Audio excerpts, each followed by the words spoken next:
त्रिधारा साहित्य संसदर मासिक साहित्य आसन ब्रह्मपुर दक्षिणांचल सांस्कृतिक प्राणकेन्द्र ब्रह्मपुर सहर बहुचर्चित साहित्य अनुष्ठान मासर प्रथम रविवार सकाळ 10 घटिका समय स्थानीय उत्कल आश्रमर पाठागार कक्षरे आयोजित मासिक साहित्य आसर करा जायछि। डॉक्टर सुरेंद्रनाथ पाणिग्राही पौरोहित्य अनुष्ठित यह उत्सव विशिष्ट ऋषिकुल्या गवेषक वेंकट बिहारी प्रहराज उद्घाटक रूपे जोगदे।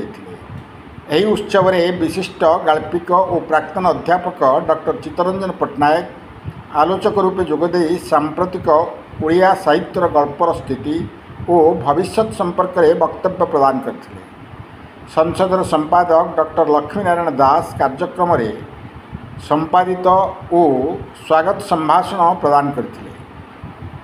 द्वितीय अधिवेशन में समालोचक डॉक्टर अशोक कुमार पंडा पौरोहित्य करते। गायत्री पाणिग्राही संयोजन संचालित कविता पाठोत्सव 30 रु ऊर्ध्व कवि और कवयित्री स्वरचित कविता आवृत्ति और गल्प पठन करते।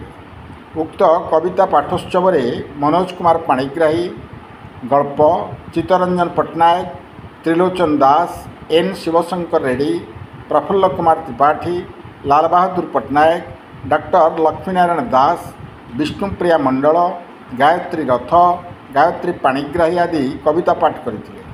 प्रथम अधिवेशन आलोचना चक्र रे कालंदीचरण नायक, डॉक्टर अलका मिश्र, डॉक्टर संजय कुमार पंडा, शरद कुमार रथ, विघ्नेश्वर साहू प्रश्नोत्तर कार्यक्रम में अंशग्रहण करते। परिशेष अध्यापक त्रिलोचन दास धन्यवाद अर्पण करते। ब्रह्मपुर सुनेरी विश्वास रिपोर्ट क्रांतिधारा प्लस।